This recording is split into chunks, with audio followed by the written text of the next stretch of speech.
Eccoci, Unicredit presenta una nuova mostra che sarà aperta in questi giorni per 3 settimane con Miguel Chevalier che presenta Onde Pixel, è una mostra realizzata appositamente per l'Unicredit Pavilion e è un percorso nelle opere della collezione Unicredit attraverso una visione virtuale. C'est une vision virtuelle, c'est quelque chose où le public peut se plonger dans l'art que vous avez pensé parmi la collection des œuvres de Unicredit. Oui, effectivement, je m'excuse, hein, je parle en français, mais bon. C'est un dialogue entre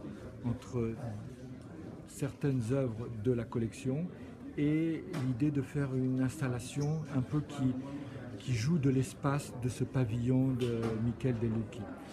Donc c'est un lieu pas facile, mais il a l'avantage d'avoir un espace assez vaste et où on peut faire, l'idée c'est une installation qui s'appelle la vague des pixels et qui est en fait comme un tapis de 60 motifs différents qui permet de créer, quand on se déplace, de déconstruire les tableaux.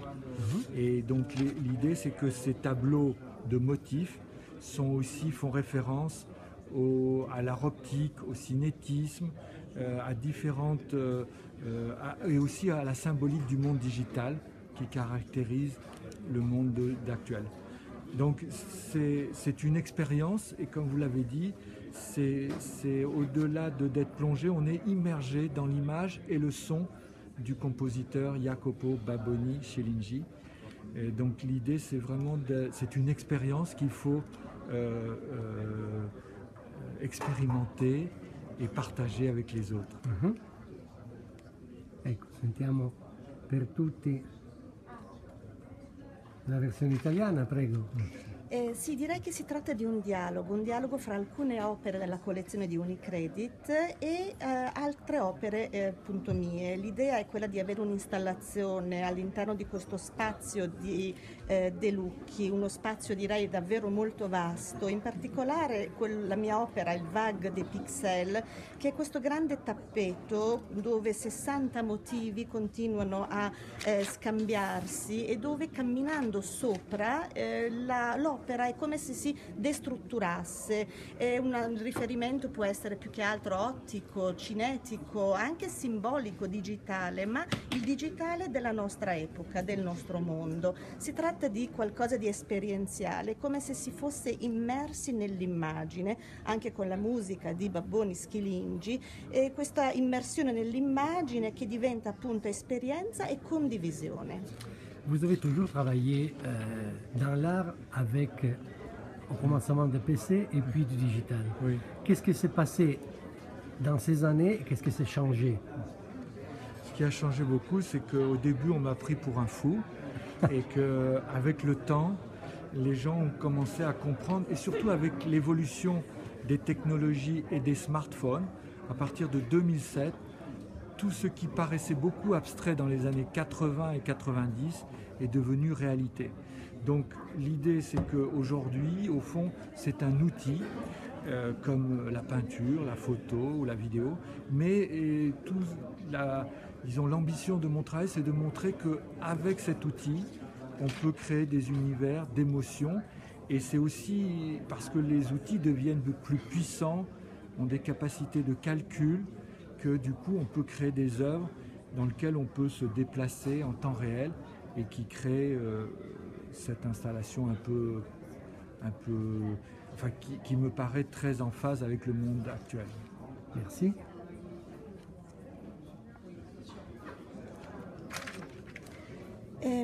Direi che all'inizio ero preso un po' per un pazzo, le persone pensavano che io fossi un po' impazzito, ma col tempo è subentrata una sorta di comprensione che è andata avanti sempre di più, e forse allo stesso momento in cui abbiamo assistito anche all'evoluzione delle varie tecnologie, dello smartphone, direi soprattutto verso gli anni 2007. Nell'80 e nel 90 sembrava che tutto questo fosse davvero molto astratto, poi la realtà è arrivata evolta velocemente ed è diventato uno strumento attuale, ha lo stesso titolo di come fu la pittura, la fotografia, e si può creare arte con questo strumento. Sono strumenti sempre più sofisticati, capaci anche di calcolo, ecco perché in questo caso per esempio ci si può spostare sopra questo tappeto in tempo reale con tutti questi cambiamenti ai quali assistiamo, una sorta di immersione, di armonia, di presenza nel mondo reale. Entre immagine e sonnito con suono, certo. musica del maestro Jacopo Baronisi. Dernière question, quelles sont les œuvres parmi la collection Unicredit qui vous ont, comment on dit, colpito di più, vous ont émotionné plus, et qu'est-ce que vous pensez du pavillon tout-même? Alors, parmi les œuvres qui m'ont le plus intéressé, la difficulté, c'est que il y a beaucoup d'œuvres qui m'intéressaient, mais certaines œuvres n'étaient pas disponibles, tout ça. Donc il y a des œuvres que j'ai utilisées comme Castellani, ou celle de Vasarely, mais il y a d'autres œuvres comme Donati aussi qui sont très bien, ou Schifano, ou Matta, et qui sont intéressants parce que Matta, il ouvre sur l'espace, et mon travail aussi ouvre sur l'espace. Quant au pavillon de Michel De Lucchi, je pense que pour moi, c'est un lieu bien pour exposer, mais ce n'est pas facile pour tous les artistes parce que l'espace est assez contraignant et n'est pas très adapté toujours à installer des œuvres fixes. Voilà. Pour des installations, c'est bien. Pour des œuvres fixes, c'est un peu plus difficile. Merci. Direi che sicuramente molte opere della collezione Unicredit mi hanno interessato, ma fra quelle che mi interessavano di più non tutte erano disponibili. Comunque, tanto per citarne alcuni, direi Castellani, Vasarely, Donati, Schifano, Matta.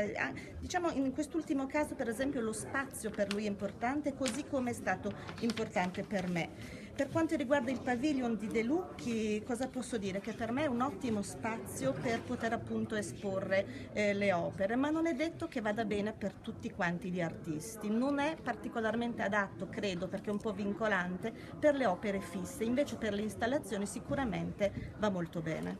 Merci beaucoup.